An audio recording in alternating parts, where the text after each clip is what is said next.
வணக்கம். உள்ளூர் முதல் சர்வதேசம் வரை உள்ள விளையாட்டு நிகழ்வுகளை இன்றைய திடல் நிகழ்ச்சியில் பார்க்க இருக்கிறோம். முதலில் தலைப்புச் செய்திகளை காணலாம்.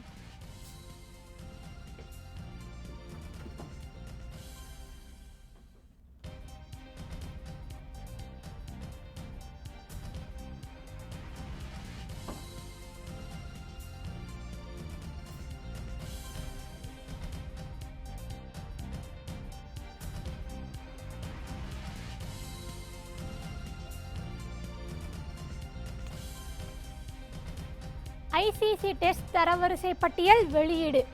இந்திய சுழற்பந்து வீரர் அஸ்வின் 2வது இடத்திற்கு முன்னேற்றம்.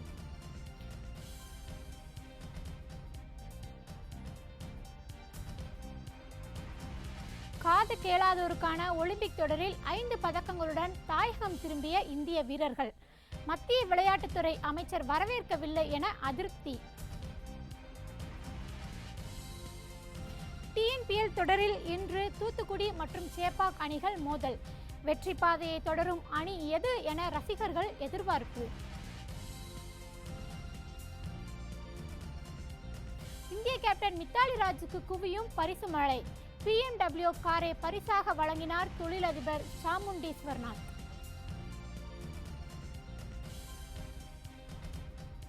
இனி விரிவான செய்திகளை பார்க்கலாம். ஐசிசி வெளியிட்டுள்ள சர்வதேச டெஸ்ட் கிரிக்கெட் வீரர்கள் பந்துவீச்சாளர்கள் தரவரிசையில் இந்திய வீரர் அஸ்வின் 2வது இடத்திற்கு முன்னேறியுள்ளார்.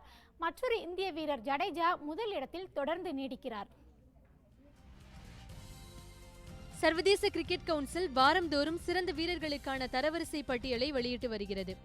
அதன்படி கடந்த வாரம் வெளியிடப்பட்ட பந்து வீச்சாளர்களுக்கான தரவரிசை பட்டியலில் தமிழக வீரர் அஸ்வின் 3வது இடத்தில் இருந்தார்.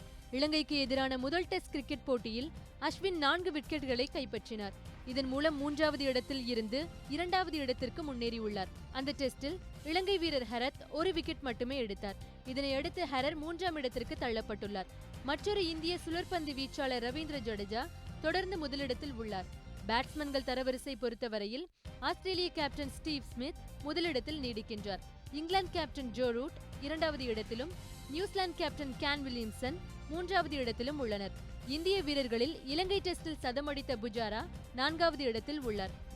அதற்கு அடுத்ததாக கேப்டன் விராட் கோலி 5வது இடத்தில் உள்ளார். டெஸ்ட் பேட்டிங்கில் இங்கிலாந்தின் பென் ஸ்டோக்ஸ் 12 இடங்கள் முன்னேறி 25வது இடம் பிடித்துள்ளார். டெஸ்ட் போட்டிகளுக்கான ஆல்ரவுண்டர் பட்டியலில் வங்கதேச வீரர் ஷகிப் அல்சன் முதலிடத்தில் உள்ளார். இதனைத் தொடர்ந்து இந்திய வீரர்களான ஜடேஜா 2வது இடத்திலும் அஸ்வின் 3வது இடத்திலும் இருக்கின்றனர். இந்தியா மற்றும் இலங்கை அணிகளுக்கு இடையிலான 2வது டெஸ்ட் போட்டி நாளை மறுநாள் கொழும்புவில் தொடங்க உள்ளது. இதற்காக இந்திய வீரர்கள் தீவிர பயிற்சியில் ஈடுபட்டுள்ளனர். இலங்கை சென்றுள்ள இந்திய அணி அந்நாட்டு அணியுடன் 3 டெஸ்ட் 5 ஒருநாள் ஒரு 20 ஓவர் கொண்ட தொடரில் விளையாடி வருகிறது. கேலையில் நடைபெற்ற இரு அணிகளுக்கும் இடையிலான முதல் டெஸ்ட் போட்டியில் 304 ரன்கள் வித்தியாசத்தில் இந்தியா அபார வெற்றி பெற்றது. இந்நிலையில் இரு அணிகளுக்கும் இடையிலான 2வது டெஸ்ட் போட்டி கொழும்பு மைதானத்தில் வரும் 3ஆம் தேதி தொடங்குகிறது. இதற்காக கொழும்பு சென்றுள்ள இந்திய வீரர்கள் அங்கு தீவிர பயிற்சியில் ஈடுபட்டுள்ளனர். இந்திய அணியை பொறுத்தவரை முன்னதாக முதல் டெஸ்ட் போட்டியில் சதமடித்த தவான், புஜாரா, கேப்டன் கோலி உள்ளிட்ட பலம் வாய்ந்த வீரர்கள் அணிக்கு உறுதுணையாக உள்ளனர். அதே சமயம் அஸ்வின் பந்துவீச்சு மட்டுமல்லாமல் ஆல்ரவுண்டராகவும் அபாரமாக செயல்பட்டு வருகிறார். வேகப்பந்து வீச்சாளர்களும் ஓரளவுக்கு கை கொடுக்க வாய்ப்புள்ளது. இதற்கிடையே இந்திய அணியின் செயல்பாடு குறித்து பேசிய தலைமை பயிற்சியாளர் ரவி சாஸ்திரி, கடந்த 2-3 ஆண்டுகளில் விராட் கோலி தலைமையிலான இந்திய அணி நிறைய சாதனைகள் செய்துள்ளதாக தெரிவித்தார்.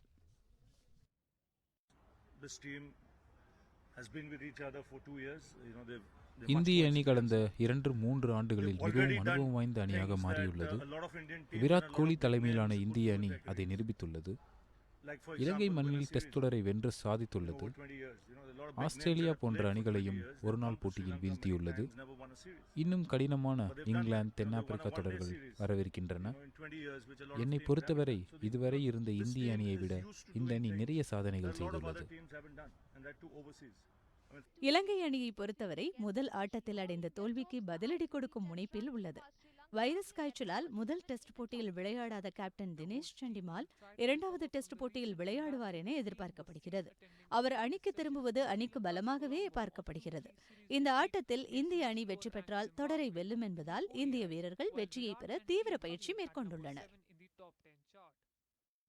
தென்னாப்பிரிக்காவிற்கு எதிரான 3வது டெஸ்ட் போட்டியில் 239 ரன்கள் வித்தியாசத்தில் இங்கிலாந்து அணி அபார வெற்றி பெற்றது. வெற்றியின் மூலம் 2-1 என்ற கணக்கில் தொடரில் முன்னிலை வகிக்கிறது. இங்கிலாந்து தென்னாப்பிரிக்கா அணிகளுக்கு இடையிலான 4 டெஸ்ட் போட்டிகள் கொண்ட தொடர் நடைபெற்று வருகிறது. இதன் முதல் டெஸ்ட் போட்டியில் இங்கிலாந்தும் 2வது டெஸ்ட் போட்டியில் தென்னாப்பிரிக்காவும் வெற்றி பெற்றன. இரு அணிகளுக்கும் இடையிலான 3வது டெஸ்ட் போட்டி நடைபெற்றது. இந்த ஆட்டத்தில் டாஸ் வென்ற இங்கிலாந்து அணி பேட்டிங்கை தேர்வு செய்தது.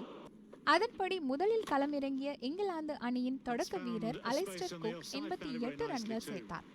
மற்றொரு வீரர் ஜெக்கின்ஸ் ரன் ஏதும் எடுக்காமல் வெளியேற ஜோ ரூட் 22 ரன்கள் சேர்த்தார். அதிரடியாக விளையாடிய ஆல்ரவுண்டர் பென் ஸ்டோக்ஸ் 112 ரன்கள் சேர்த்தார். மற்ற வீரர்கள் அடுத்தடுத்து வெளியேற முதல் இன்னிங்ஸில் இங்கிலாந்து அணி 353 ரன்கள் எடுத்தது. இதனைத் தொடர்ந்து தனது முதல் இன்னிங்ஸை தொடங்கிய தென்னாப்பிரிக்க அணியில் தொடக்க வீரர் எல்கர் 8 ரன்னில் வெளியேறி ஏமாற்றம் அளித்தார். அடுத்து வந்த வீரர்கள் இங்கிலாந்து அணியின் அபார பந்து வீச்சால் அடுத்தடுத்து விக்கெட்களை இழந்து தடுமாறினர். இதனால் முதல் இன்னிங்ஸில் தென்னாப்பிரிக்க அணி 175 ரன்களுடன் சுருண்டது. இரண்டாவது இன்னிங்ஸை தொடங்கிய இங்கிலாந்து அணியில் ஜோ ரூட் மற்றும் டாம் ரெஸ்லி அரை சதம் கடந்தனர். இதனால் 313 ரன்களுக்கு 8 விக்கெட்களை இழந்து இங்கிலாந்து அணி டிக்ளேர் செய்தது. வெற்றி இலக்கை நோக்கி தனது இரண்டாவது இன்னிங்ஸை தொடங்கிய தென்னாப்பிரிக்க அணியில் அபாரமாக விளையாடிய எல்கர் 136 ரன்கள் குவித்தார். இருப்பினும் மற்ற வீரர்கள் சொதப்பலான ஆட்டத்தை வெளிப்படுத்த தென்னாப்பிரிக்கா 252 ரன்கள் எடுத்தது. இதன் மூலம் 233 ரன்கள் வித்தியாசத்தில் வெற்றி பெற்ற இங்கிலாந்து அணி 2-1 என தொடரில் முன்னிலை வகிக்கிறது. ஆல்ரவுண்டர் பென் ஸ்டோக்ஸ் ஆட்ட நாயகனாக தேர்ந்தெடுக்கப்பட்டார். இரு அணிகளுக்கு இடையிலான 4வது மற்றும் கடைசி டெஸ்ட் போட்டி வரும் 4ஆம் தேதி தொடங்கவுள்ளது. தென்னாப்பிரிக்காவிற்கு எதிரான 3வது டெஸ்ட் போட்டியின் 2வது இன்னிங்ஸில் இங்கிலாந்து வீரர் மொயின் அலி ஹாட்ரிக் விக்கெட் வீழ்த்தி அசத்தியுள்ளார். இதன் மூலம் ஓவல் மைதானத்தில் அவர் புதிய வரலாறையும் படைத்துள்ளார். இங்கிலாந்திற்கு சுற்றுப்பயணம் மேற்கொண்டுள்ள தென்னாப்பிரிக்க அணி அந்நாட்டு அணியுடன் விளையாடி வருகிறது. இரு அணிகளுக்கு இடையே நடைபெற்ற 3வது டெஸ்ட் போட்டியில் இங்கிலாந்து அணி 239 ரன்கள் வித்தியாசத்தில் அபார வெற்றி பெற்றது. இந்த ஆட்டத்தின் 2வது இன்னிங்ஸில் 492 ரன்களை வெற்றி இலக்காக கொண்டு களமிறங்கி தென்னாப்பிரிக்க அணி விளையாடி கொண்டிருக்கும் போது இங்கிலாந்து வீரர் மொயின் அலி கடைசி நேரத்தில் ஹாட்ரிக் விக்கெட்களை வீழ்த்தி அணியின் வெற்றிக்கு உதவினார். இதன் மூலம் 1938ஆம் ஆண்டு, அதாவது 79 ஆண்டுகளுக்கு பிறகு டெஸ்ட் கிரிக்கெட் போட்டியில் ஹாட்ரிக் விக்கெட் வீழ்த்திய முதல் சுழற்பந்து வீச்சாளர் என்ற வரலாற்றை இங்கிலாந்து வீரர் மொயின் அலி படைத்தார்.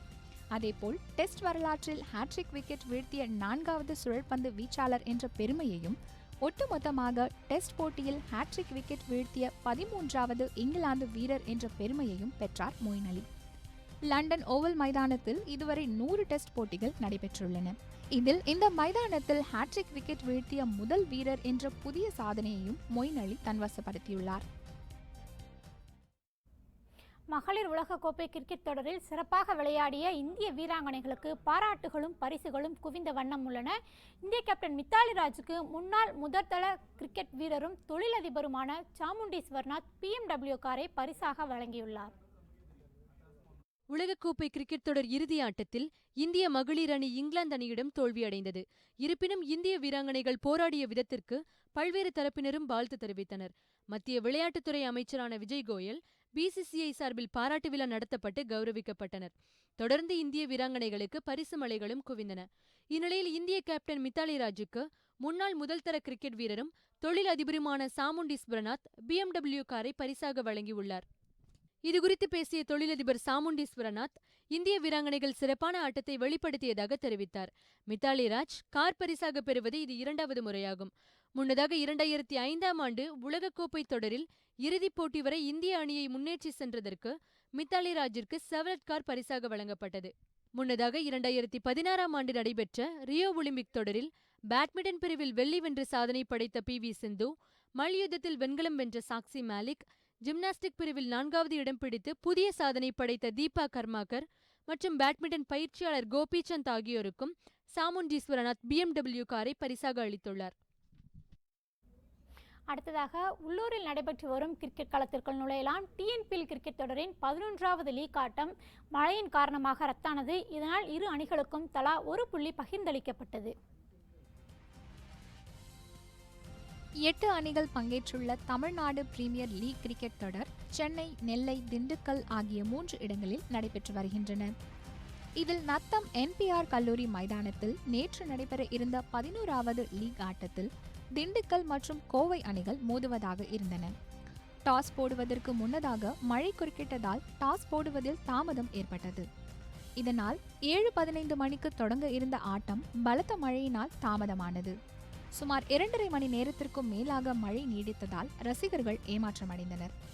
மழை நின்றதை அடுத்து மைதானத்தை பார்வையிட்ட நடுவர்கள் போட்டி நடைபெற ஆடுகளம் தயாராக இல்லை என தெரிவித்ததால் திண்டுக்கல், கோவை அணிகளுக்கு இடையிலான ஆட்டம் கைவிடப்பட்டு இரு அணிகளுக்கும் தலா ஒரு புள்ளி பகிர்ந்தளிக்கப்பட்டது.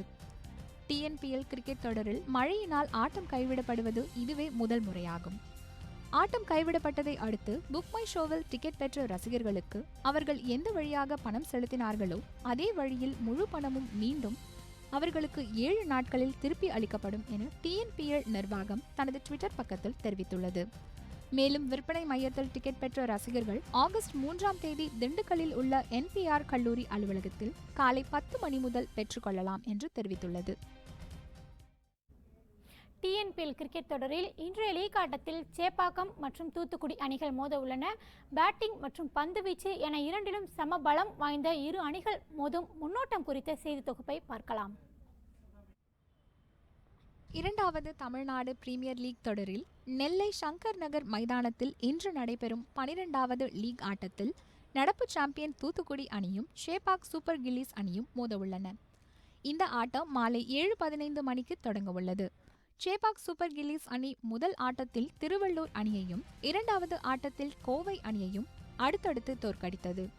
இதேபோல் தூத்துக்குடி அணியும் தனது லீக் ஆட்டங்களில் திண்டுக்கல், திருச்சி, காரைக்குடி அணிகளை தொடர்ச்சியாக வீழ்த்தி புள்ளி பட்டியலில் முதலிடத்தில் உள்ளது. இரு அணிகளின் பேட்டிங் மற்றும் பந்துவீச்சு வலுவான நிலையில் உள்ளதால் இன்றைய ஆட்டம் சவால் நிறைந்ததாகவே பார்க்கப்படுகிறது. ஆல்ரவுண்டராக ஜொலித்து வரும் வாஷிங்டன் சுந்தர் தூத்துக்குடி அணிக்கு மிகுந்த நம்பிக்கை வீரராக வலம் வருகிறார். 3 ஆட்டங்களில் விளையாடி 2 முறை ஆட்ட நாயகன் விருது வென்ற வாஷிங்டன் சுந்தர் இன்றைய ஆட்டத்திலும் அதே உத்வேகத்தில் களமிறங்குவார் என எதிர்பார்க்கப்படுகிறது. கடந்த ஆண்டு நடைபெற்ற தொடக்க லீக் ஆட்ட இறுதிப் போட்டியில் சேப்பாக் சூப்பர் கில்லிஸ் அணி தூத்துக்குடி அணியிடம் தோல்வி கண்டிருந்தது. அந்த தோல்விக்கு பதிலடி கொடுக்க சேப்பாக் சூப்பர் கில்லிஸ் அணி தீவிரம் காட்டுகிறது. அதே சமயம் வெற்றியை தொடர தூத்துக்குடி அணியும் போராடும் என்பதால் இந்த ஆட்டத்தில் விறுவிறுப்பிற்கு பஞ்சம் இருக்காது. TNPL கிரிக்கெட் தொடரில் இதுவரை 11 லீக் ஆட்டங்கள் முடிவடைந்துள்ள நிலையில் புள்ளிப்பட்டியலில் எந்தெந்த அணிகள் எந்தெந்த இடங்களில் உள்ளன என்பதை இப்போது பார்க்கலாம். நடப்பு தொடரில் 3 லீக் ஆட்டங்களில் விளையாடியுள்ள தூத்துக்குடி அணி 3லும் வெற்றி பெற்று 6 புள்ளிகளுடன் முதலிடத்தில் உள்ளது. 3 ஆட்டங்களில் விளையாடியுள்ள திருவள்ளூர் அணி 2 வெற்றி 1 தோல்வி என 4 புள்ளிகளுடன் 2வது இடத்தில் உள்ளது. 2 ஆட்டங்களில் விளையாடியுள்ள சேப்பாக் அணி 2லும் வெற்றி பெற்று 4 புள்ளிகளுடன் 3வது இடத்தில் உள்ளது. 4 ஆட்டங்களில் விளையாடி 1 வெற்றி 2 தோல்வி 1 ஆட்டம் கைவிடப்பட்டது என 3 புள்ளிகளுடன் திண்டுக்கல் அணி 4வது இடத்திலும், 3 ஆட்டங்களில் விளையாடி 1 வெற்றி 1 தோல்வி 1 ஆட்டம் கைவிடப்பட்டது என 3 புள்ளிகளுடன் கோவை 5வது இடத்திலும் உள்ளது. 3 லீக் ஆட்டங்களில் விளையாடி 1 வெற்றி 2 தோல்வி என 2 புள்ளிகளுடன் காரைக்குடி 6வது இடத்தில் உள்ளது. 2 ஆட்டங்களில் விளையாடி 2லும் தோல்வி அடைந்து திருச்சி, மதுரை அணிகள் கடைசி 2 இடங்களில் உள்ளன. துருக்கியில் நடைபெற்ற காது கேளாதோருக்கான ஒலிம்பிக் தொடரில் 5 பதக்கங்களை வென்ற இந்திய வீரர்கள் இன்று நாடு திரும்பினர். தங்களை உற்சாகப்படுத்தி வரவேற்க மத்திய விளையாட்டுத்துறை அமைச்சர் வரவில்லை எனவும் ஆதங்கம் தெரிவித்துள்ளனர். காது கேளாதோருக்கான ஒலிம்பிக் தொடர் துருக்கியில் கடந்த 18ஆம் தேதி முதல் 30ஆம் தேதி வரை நடைபெற்றது. இதில் 97 நாடுகளிலிருந்து 3145 வீரர்கள் 219 வகையான பிரிவுகளில் பங்கேற்றனர். இதில் இந்தியா சார்பில் 29 வீரர்கள் பங்கேற்றனர். ஆடவர் மல்யுத்த பிரிவில் இந்திய வீரர் வீரேந்திர சிங் தங்கப்பதக்கம் வென்று அசத்தினார். அதேபோல் கோல்ஃப் விளையாட்டில் 16 வயதான இந்தியாவின் திக்ஷா டஹல் வெள்ளிப்பதக்கம் வென்றார். தொடர்ந்து மல்யுத்த விளையாட்டில் 65 கிலோ ஃப்ரீ ஸ்டைல் பிரிவில் இந்திய வீரர் அஜய்குமார் வெண்கலமும் 97 கிலோ ஃப்ரீ ஸ்டைல் பிரிவில் சுமித் டாகியா வெண்கலப் பதக்கமும் வென்றனர். டென்னிஸ் கலப்பு இரட்டையர் பிரிவில் இந்தியாவின் பிருத்வி சேகர் ஜெஃப்ரின் இணை வெண்கலப் பதக்கம் வென்றது. முடிவில் இந்தியா 1 தங்கம் 1 வெள்ளி 3 வெண்கலம் என மொத்தம் 5 பதக்கங்களை வென்று தொடரில் 26வது இடம் பிடித்தது. தொடரை வென்று நாடு திரும்பிய இந்திய வீரர்கள் டெல்லி விமான நிலையம் வந்தடைந்தனர். அப்போது பேசிய அவர்கள், விமான நிலையம் வந்தடைந்த தங்களை வரவேற்க மத்திய விளையாட்டுத்துறை சார்பில் யாரும் வரவேற்கவில்லை என்று வருத்தம் தெரிவித்துள்ளனர். சொல்லப்படுற காது கேளுவதற்கான ஒலிம்பிக் தொடர்ல டென்னிஸ் இந்த முறை ஃபர்ஸ்ட் டைமா அறிமுகப்படுத்தப்பட்டிருக்கு. அதுல வெள்ளி பதக்கம் ஜெயிச்சிருக்கோம். இந்தியாவை பெருமைப்படுத்த பல பதக்கங்களை வென்றிருக்கோம். இவ்வளவு வெற்றி பெற்றிருக்கோம். மத்திய விளையாட்டுத்துறை அமைச்சருக்காக காத்துட்டு இருக்கோம். அரசு சார்பில் ஒரு அதிகாரி கூட வரல. அரசு சார்பில் யாராவது ஒருவர் பாராட்டினா இந்த இடத்துல இருந்து கிளம்பிடுவோம். தொலைபேசி வாயிலா குறுஞ்செய்தி அனுப்பியும் எந்த ஒரு பதிலும் இதுவரைக்கும் வரல. கிரிக்கெட் போன்ற விளையாட்டிற்கு மட்டுமே முக்கியத்துவம் கொடுத்து வரவேற்கும் நிலையில் இந்தியாவுக்காக சர்வதேச அளவில் சாதனை புரிந்த இவர்களை போன்ற மாற்றுத்திறனாளிகளுக்கும் மத்திய அரசு ஊக்கமும் உறுதுணையும் வழங்க வேண்டும் என்பதே அனைவரின் எதிர்பார்ப்பாக உள்ளது. இனி அடுத்ததாக சமூக வலைதளங்களில் விளையாட்டு தொடர்பாக அதிகமாக பேசப்பட்டு வரும் தகவல்களுடன் காத்திருக்கிறார் செய்தியாளர் சங்கர வடிவு. நன்றி. இன்றைய தினம் சமூக வலைதளங்களில் விளையாட்டு தொடர்பாக எந்த மாதிரியான விஷயங்கள்லாம் சுவாரஸ்யமா ட்ரெண்டிங் ஆயிட்டு இருக்குன்னு பார்க்கலாம். ஃபர்ஸ்ட் ஒரு ஹேஷ்டாக் வந்து இன்னைக்கு ட்ரெண்டிங்ல இருக்கிறது. பேட்டில் கிரவுண்ட் ஆஃப் ஏஷியா அப்படின்னு ஒரு ஹேஷ்டாக் வந்து இன்னைக்கு ட்ரெண்டிங்ல இருந்துட்டு இருக்கிறது. இந்திய பாக்ஸரான வீரேந்திர சிங்குக்கு வந்து இந்த மாதம் ஆகஸ்ட் 5th வந்து மேட்ச் வந்து ஸ்டார்ட் ஆகி இருக்கிறது. ஸோ அவர் வந்து கடுமையான பயிற்சியில் வந்து ஈடுபட்டு இருக்கிறேன்னு சொல்லிட்டு தன்னுடைய புகைப்படத்தை வந்து ட்விட்டர்ல வந்து அதிகமாக வந்து ஷேர் பண்ணிட்டு இருக்காரு. இவர் வந்து சைனா வீரரான ஜுல்பிகரை எதிர்த்து வந்து விளையாட இருக்கிறாரு. அது மட்டும் இல்லாம இந்த மேட்ச் வந்து இவருக்கு வந்து குறிப்பிடத்தகுந்த மேட்சா இருந்துட்டு இருக்கிறது. இதுவரைக்கும் இவர் வந்து 8 மேட்ச்ல வந்து வின் பண்ணிருக்காரு. இந்த 8 மேட்ச்ல இவர் வந்து 7 மேட்ச்ல வந்து நாக் அவுட் முறையில வந்து வின் பண்ணிருக்காரு. சோ இந்த மேட்ச்லயும் இவர் வின் பண்ணுவாருன்னு சொல்லிட்டு ரசிகர்கள் எல்லாரும் ஒரு எதிர்பார்ப்பை வந்து இவர் மேல வச்சிருக்காங்க. பொறுத்திருந்து தான் பார்க்கணும் இந்த மேட்ச்ல வந்து இவர் வந்து வின் பண்ணுவாரா அப்படின்னு சொல்லிட்டு. நெக்ஸ்ட் பாத்தீங்க அப்படின்னா இந்திய அணியினர் வந்து மேற்கிந்திய தீவுக்கு வந்து பயணம் பண்ணியிருக்காங்க. ஸ்ரீலங்காவுக்கும் இந்தியாவுக்கும் வந்து மேட்ச் வந்து நடந்துட்டு இருக்கிறது. இதுல முதல் மேட்ச்ல வந்து 304 ரன்கள் வந்து எடுத்து இந்தியா வந்து வெற்றி பெற்றிருக்காங்க. ஸோ அடுத்து செகண்ட் டெஸ்ட்டுக்கு வந்து இந்தியா வந்து தயாராயிட்டாங்க. அவங்க வந்து ப்ரிப்பேர் ஆயிட்டு இருக்காங்க. தங்களுடைய பயிற்சிகள் எல்லாமே அவங்க வந்து வெளிப்படுத்திட்டு இருக்காங்க. இதை வந்து BCCI தங்களுடைய அதிகாரப்பூர்வ ட்விட்டர் பக்கத்துல வந்து அவங்க புகைப்படத்தோட சேர்த்து வந்து பதிவு பண்ணியிருக்காங்க. இந்திய தலைமை பயிற்சியாளராக ரவி சாஸ்திரி வந்து இப்போ வந்து சிறிது நாட்களுக்கு முன்னர் வந்து இவர் வந்து நியமனம் செய்யப்பட்டார். ஸோ இவர் வந்து இந்திய அணியினர் பற்றி என்ன சொல்லியிருக்காரு அப்படின்னா, இதற்கு முன்னதாக இந்திய அணியினர் வந்து எப்படி விளையாண்டாங்களோ அதை விட இந்திய அணியினர் வந்து இப்போ வந்து சிறப்பாக வந்து விளையாடிட்டு இருக்காங்க அப்படின்னு சொல்லிட்டு இந்திய அணியினர் பற்றி பிரஸ் கவுன்சிலில் வந்து அவர் வந்து ஒரு கருத்தை வந்து வெளிப்படுத்தியிருக்காரு. ICC வந்து தங்களுடைய ட்விட்டர் பக்கத்தில் வந்து ஒரு புகைப்படத்தை போட்டு ஹாப்பி பர்த்டேன்னு பதிவு பண்ணியிருக்காங்க. இவங்க யாருன்னு பார்த்தீங்க அப்படின்னா, இவங்க வந்து ஒரு வெஸ்ட் இண்டீஸோட பெஸ்ட் பிளேயர் ஃப்ராங்க் போரல் அப்படின்ற வெஸ்ட் இண்டீஸ் பிளேயருக்கு இன்னைக்கு வந்து பிறந்தநாள் தினம். ஸோ இவங்களை செலிப்ரேட் பண்ணுற விதமாக வந்து அவங்க இந்த புகைப்படத்தை வந்து வெளியிட்டிருக்காங்க. இவர் ஒரு பெஸ்ட் கேப்டன் மட்டும் இல்லாமல் ஒரு பேட்ஸ்மனும் கூட. இவரோட மொத்த டெஸ்ட் பார்த்தீங்க அப்படின்னா 51 டெஸ்ட் வந்து இவர் வந்து விளையாடி இருக்கிறாரு. இதில் 3860 ரன்கள் வந்து இவர் வந்து எடுத்திருக்கிறாரு. ஸோ இவருடைய புகைப்படங்களை இன்னைக்கு ரசிகர்கள் வந்து அதிகமாக வந்து ட்விட்டரில் பதிவு பண்ணிட்டு இருக்காங்க. சாய்னா நேவால் எப்போதுமே தன்னுடைய ட்விட்டர் பக்கத்தில் வந்து தன்னுடைய புகைப்படங்களை வந்து பதிவு பண்ணிட்டே இருப்பாங்க. அவங்களோட செல்ல நாய்க்குட்டியோட சேர்த்து வந்து பதிவு பண்ணுவாங்க.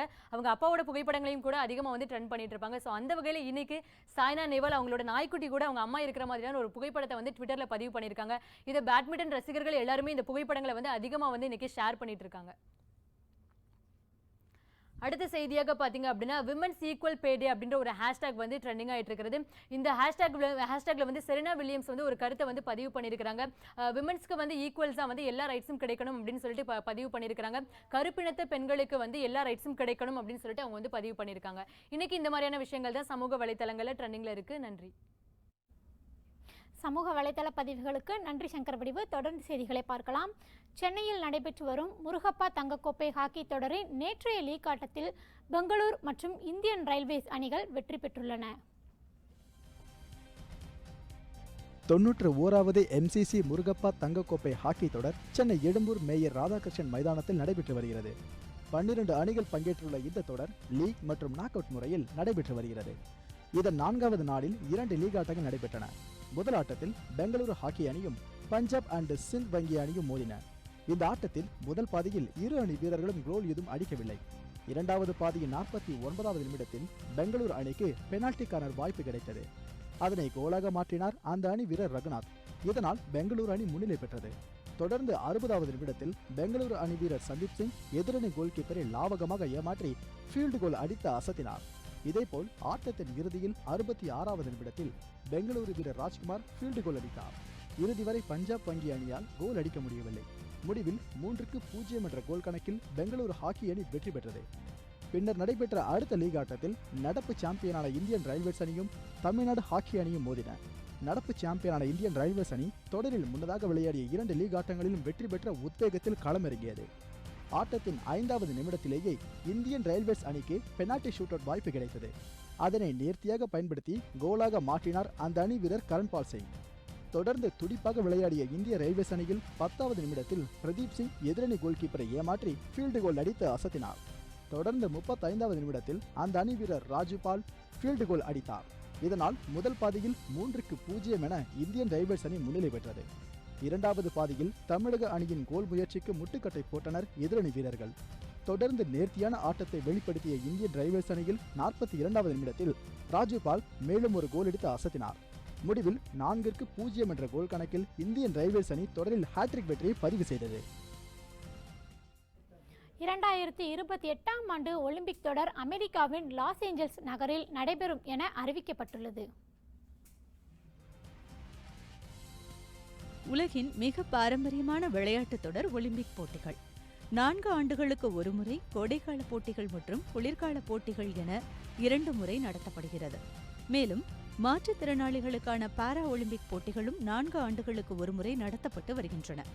அதன்படி வரும் 2020ஆம் ஆண்டு கோடைக்கால ஒலிம்பிக் போட்டிகள் ஜப்பானின் டோக்கியோ நகரில் நடைபெற உள்ளது. இதேபோல் 2024ஆம் ஆண்டுக்கான ஒலிம்பிக் போட்டிகளை நடத்துவது குறித்து பாரிஸ் மற்றும் லாஸ் ஏஞ்சல்ஸ் நகரங்களுக்கு இடையே போட்டி நிலவியது.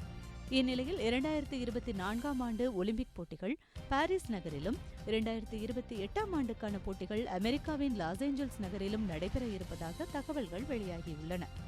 இது தொடர்பான அதிகாரப்பூர்வ தகவல்களை சர்வதேச ஒலிம்பிக் கவுன்சில் விரைவில் வெளியிடும் என்று எதிர்பார்க்கப்படுகிறது. இலங்கை கிரிக்கெட் அணி டிசம்பர் மாதம் இந்தியா வந்து 3 வகையான கிரிக்கெட் போட்டிகளில் விளையாட உள்ளது. இந்நிலையில் இந்திய அணி விளையாட உள்ள அடுத்த தொடர்கள் குறித்த ஒரு தொகுப்பை பார்க்கலாம். விராட் கோலி தலைமையிலான இந்திய கிரிக்கெட் அணி இலங்கையில் சுற்றுப்பயணம் செய்து விளையாடி வருகிறது. 3 டெஸ்டில் முதல் டெஸ்ட் முடிந்துவிட்டது. டெஸ்ட் தொடருக்கு பிறகு 5 ஒருநாள் போட்டி மற்றும் ஒரே ஒரு 20 ஓவர் போட்டிகளில் விளையாடுகிறது. அதன் பிறகு செப்டம்பர் 6ஆம் தேதியுடன் இலங்கை பயணம் முடிகிறது. செப்டம்பர் இறுதியிலிருந்து டிசம்பர் வரை இந்திய அணி சொந்த மைதானத்தில் 23 சர்வதேச போட்டிகளில் விளையாட திட்டமிடப்பட்டுள்ளது. அதில் மொத்தம் 3 டெஸ்ட், 11 ஒருநாள் போட்டி மற்றும் 9 T20 போட்டிகள் அடங்கும். செப்டம்பர் மாதம் இறுதியிலிருந்து அக்டோபர் 2வது வாரம் வரை ஆஸ்திரேலிய அணி இந்தியாவில் 5 ஒருநாள் போட்டி மற்றும் 3 20 ஓவர் போட்டிகளில் விளையாடுகிறது. அதனைத் தொடர்ந்து அக்டோபர் மாதம் இறுதியிலிருந்து நவம்பர் மாதம் முதல் வாரம் வரை நியூசிலாந்து அணி இந்தியா வந்து 3 ஒருநாள் போட்டி 3 20 ஓவரில் விளையாடுகிறது. அதன் பிறகு டிசம்பர் மாதம் இலங்கை அணி இந்தியா வந்து 3 டெஸ்ட், 3 ஒருநாள் போட்டி மற்றும் 3 20 ஓவர் போட்டிகளில் விளையாடுகிறது. இலங்கைக்கு எதிரான டெஸ்டுகள் கேரளாவின் திருவனந்தபுரம், அசாமில் உள்ள பரஸ்பரா ஆகிய இடங்களில் நடத்தப்படும் என்று எதிர்பார்க்கப்படுகிறது. இந்த 2 இடங்களிலும் முதல் முறையாக டெஸ்ட் நடைபெற வாய்ப்புள்ளது. இன்னும் சில நாட்களில் BCCI குழு கொல்கத்தாவில் ஆலோசனை நடத்திய பிறகு இது குறித்த அதிகாரப்பூர்வ போட்டி அட்டவணையை அறிவிக்க உள்ளது. சர்வதேச டென்னிஸ் சம்மேளனமானது வீரர் வீராங்கனைகளின் தரவரிசை பட்டியலை வெளியிட்டுள்ளது. இதில் ஆடவர் பிரிவில் செர்பிய வீரர் ஜோகோவிச் 5வது இடத்திற்கு பின்தங்கியுள்ளார்.